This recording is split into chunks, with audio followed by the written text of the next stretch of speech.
커피 한잔 할래요? 커피 한잔 할래요? 두 입술 꼭 깨물고 용기 낸 그 말, 커피 한 잔에 빌린 그대를 향한 나의 마음, 보고 싶었단 말 하고 싶었죠. 그대도 같나요? 그대 나와 같나요? 그대도 조금은 내 생각했나요? 오늘은 내가 그댈 더 많이 웃게 할게요. 이대로 시간이 멈추길. 역사 한잔 할래요?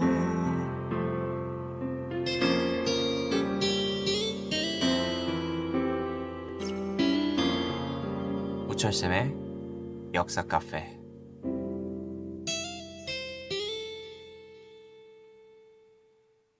포에니 전쟁, 자세한 이야기를 지금부터 들려드리겠습니다. 포에니 전쟁은 시칠리아 섬에서부터 시작되었습니다. 시칠리아 섬에는 그리스 식민 도시들이 있었는데 그 중에 여러분들이 알아야 될 건 바로 메시나와 시라쿠사입니다. 시라쿠사는 자신의 영역을 넓히기 위해 메시나를 공격하는데요. 그러자 메시나는 로마와 카르타고의 지원을 요청합니다. 그래서 카르타고는 지금의 튀니지라는 나라가 있는 곳입니다. 로마와 카르타고, 이 두 나라 중에 메시나의 지원 요청에 가장 먼저 응답한 나라는 바로 로마였습니다. 로마는 메시나의 지원군을 파견하였고 이후 메시나와 동맹 후 로마로 흡수를 합니다. 그러자 카르타고가 시라쿠사와 동맹을 맺고 로마를 공격하게 됩니다. 메시나와 시라쿠사 간의 전쟁이 순식간에 로마와 카르타고 전쟁으로 커지게 된 겁니다. 그러나 로마가 승리하게 되자 시라쿠사는 로마의 공격을 받을 것을 두려워하여 카르타고와의 동맹을 파기하고 로마와 동맹을 맺습니다. 이렇게 로마는 시칠리아 섬을 장악하게 되었고 이로써 지중해에서 로마의 영향력을 키워나갈 수 있었습니다. 그러나 카르타고는 지중해에서 무역을 통해서 성장한 나라이기 때문에 로마가 시칠리아 섬을 장악할 경우 자신들의 무역이 불편해지게 됩니다. 따라서 카르타고는 이 시칠리아 섬을 포기할 수 없었어요. 어떻게 해서든 로마로부터 시칠리아 섬을 얻어내거나 로마가 시칠리아 섬을 장악하지 못하게 해야 합니다. 그래서 카르타고는 로마와의 전쟁을 선택합니다. 그것이 기원전 262년부터 241년까지 진행된 제1차 포에니 전쟁입니다. 양국의 군대 정보를 좀 살펴봅시다. 로마는 육군이 강했고요. 해군이 약했습니다. 그리고 카르타고는 육군이 약했고 해군이 강했습니다. 그도 그럴 게 로마는 이탈리아 반도를 통일하는 과정에서 육지에서의 전투가 많았기 때문에 육군이 강했던 것이고 카르타고는 무역을 통해서 성장했기 때문에 해군이 강했습니다. 이 두 국가들은 자신들의 약점을 보완하기 위해 로마의 경우 까마귀 배라고 불리는 코르부스 함선을 발명하였고 카르타고는 육군의 약점을 보완하기 위해 코끼리를 활용한 부대를 만들었습니다. 이로써 로마와 카르타고는 서로 크게 맞붙게 됩니다. 그 전투 중 가장 유명한 것이 팔레르모 전투입니다. 시칠리아 섬 북서부에서 두 양국은 군대를 이끌고 전투를 벌이게 되었고 어느 한쪽이 크게 이기거나 크게 지거나 하는 상황이 아니었습니다. 로마 입장에선 이 전투를 승리로 끝내기 위해서는 카르타고로 오는 보급선을 끊어야겠다 생각했어요. 그래서 배를 이끌고 기원전 241년 트라파니 해전을 치릅니다. 트라파니 해전에서 로마가 승리하게 되었고 이로써 카르타고는 시칠리아 섬으로 들어가는 보급로가 차단이 됩니다. 보급이 차단되자 카르타고는 시칠리아 섬에 갇히게 된 상황이 되었고 결국 카르타고는 버티지 못해 팔레르모를 포기하기로 했습니다. 결국 전투에서 패배했음을 인정하게 되었고 로마와 강화 조약을 체결합니다. 이 강화 조약의 내용으로는 카르타고는 시칠리아 섬을 포기하겠다.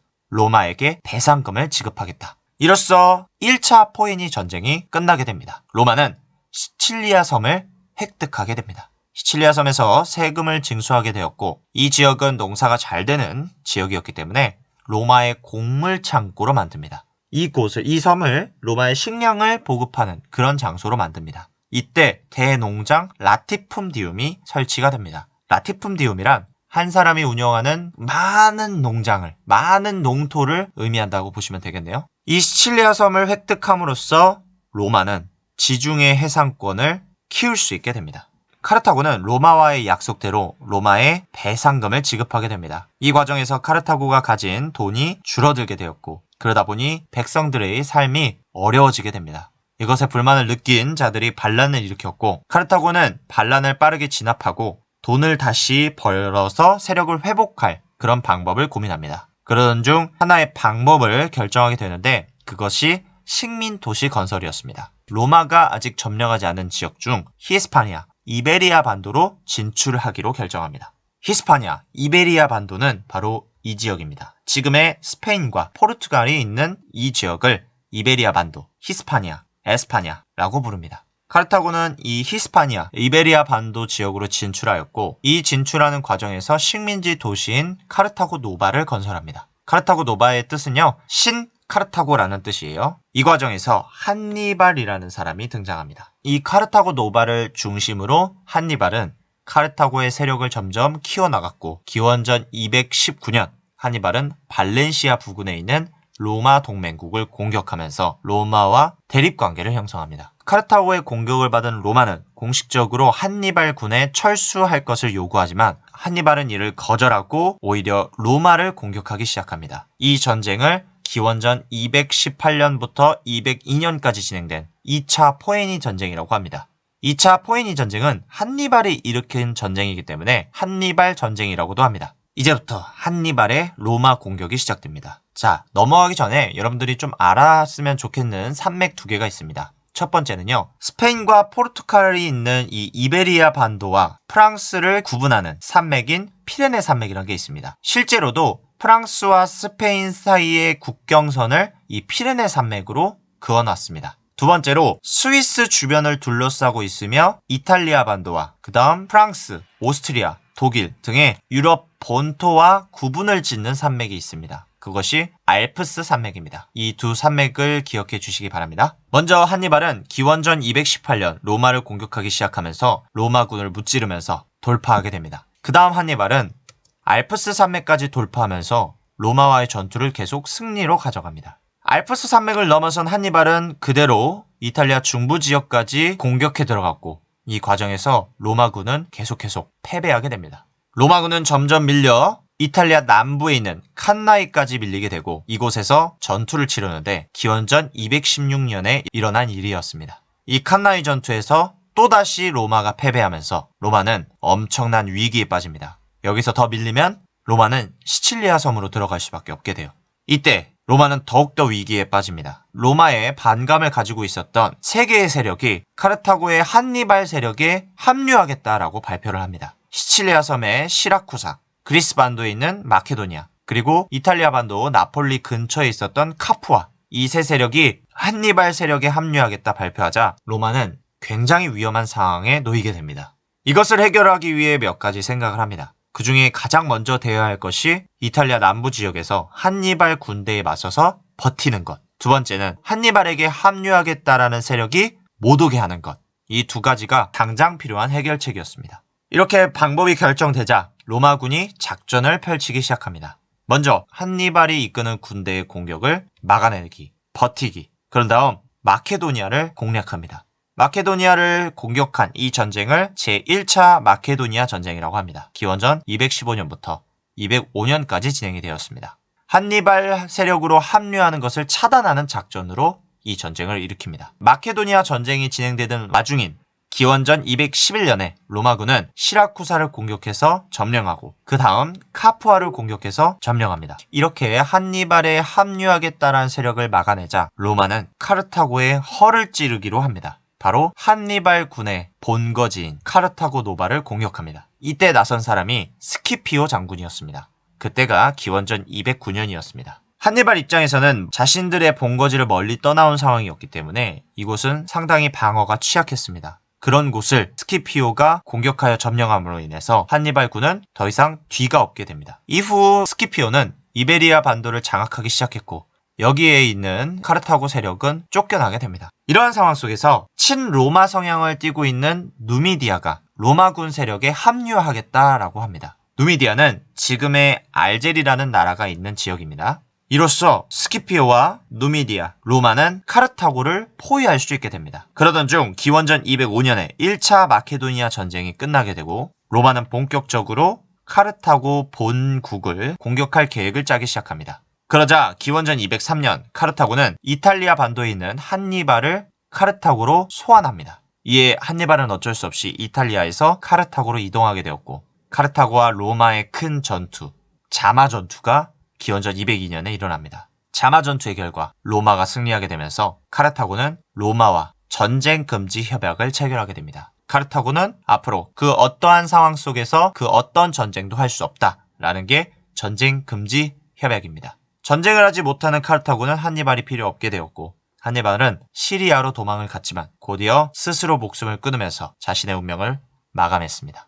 이로써 2차 포이니 전쟁이 끝나게 되었고 로마는 이 전쟁으로 히스파니아, 이베리아 반도를 획득합니다. 이로써 기존의 시칠리아 섬을 장악하면서 얻었던 중부 해상권과 이베리아 반도를 얻음으로써 얻은 서부 해상권을 얻게 됩니다. 이제 지중해의 3분의 2 정도는 로마가 차지하게 된 상황이 된 거죠. 이러한 상황 속에서 마케도니아가 로마에게 도전장을 내밉니다. 마케도니아는 시리아와 비밀협정을 체결한 뒤 로마를 공격합니다. 이것이 기원전 201년부터 197년까지 진행된 2차 마케도니아 전쟁입니다. 이 전쟁에서 로마가 승리하면서 마케도니아의 세력은 약해졌고 여기에서 그리스 도시 국가들이 해방됩니다. 하지만 그리스는 반로마의 성향을 가지고 있었고 곧이어 그리스는 시리아의 반로마를 요청하여 시리아로 하여금 로마를 공격하게 했습니다. 하지만 시리아의 이 공격은 실패로 끝나게 되었고 오히려 로마가 시리아 서부 지역을 공격하여 아나톨리아 지방을 획득하게 됩니다. 아나톨리아 지방은 지금의 터키라는 나라가 있는 지역이죠.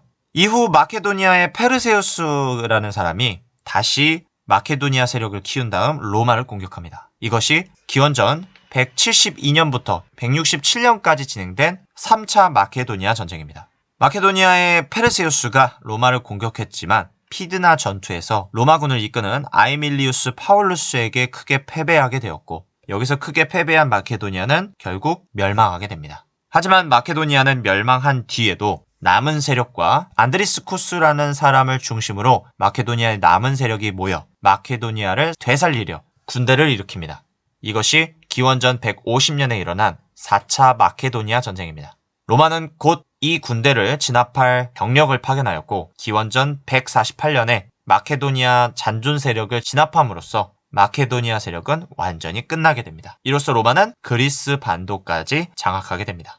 이러한 상황 속에서 카르타고는 또다시 세력을 키웁니다. 무역으로 세력을 회복하였고 점점점 다시 지중해에서 영향력을 끼치기 위해 노력합니다. 이러한 상황 속에서 누미디아가 카르타고를 공격합니다. 카르타고는 자신들이 누미디아의 공격을 막지 못할 경우 멸망할 것을 알고 있었기 때문에 맞서 싸우게 됩니다. 하지만 여러분들 기억하시나요? 2차 포에닝 전쟁 결과 카르타고는 로마와 전쟁 금지 협약을 체결했습니다. 그 어떠한 상황에도 전쟁을 해서는 안 됩니다. 따라서 로마 입장에서는 카르타고가 전쟁 금지 협약을 위반한 거였습니다. 이에 로마는 공식적으로 카르타고는 약속을 어겼다면서 공격할 것을 선포하였고 이에 카르타고와 로마의 3차 포이니 전쟁이 기원전 149년부터 146년 동안 치러지게 됩니다. 로마는 결국 기원전 146년에 승리를 거두게 되었고 카르타고의 세력이 다시 회복할 것을 염려하여 완전히 파괴한 뒤 카르타고를 멸망시킵니다. 카르타고 지역은 로마에 흡수되었고 로마는 카르타고 지역을 아프리카로 변경하여 흡수하였습니다. 이때부터 이 지역을 아프리카 지역이라고 부르기 시작했죠. 그리고 카르타고에 살고 있던 카르타고인은 로마의 노예로 삼았습니다. 이로써 로마는 포에니 전쟁의 결과로 이베리아 반도, 북아프리카 중 카르타고와 누미디아 지역, 그리스 반도, 아나톨리아 반도 이 지역을 장악하게 됩니다.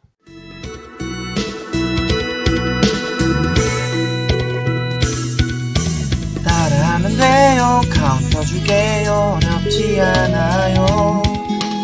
단순하긴 해도 힘이 될 거예요. 행복의 주문 하나 둘 셋 넷. 행복해져라 행복해져라 행복해져라 행복해져라 행복해져라 행복해져라 행복해져라 행복해져라. 우울한 사람도 지친 사람들도 행복해져라 행복해져라 행복해져라 행복해져라. 여기까지가 포에니 전쟁의 내용이었습니다. 우리는 다음 영상에서 다시 만나요. 바이바이.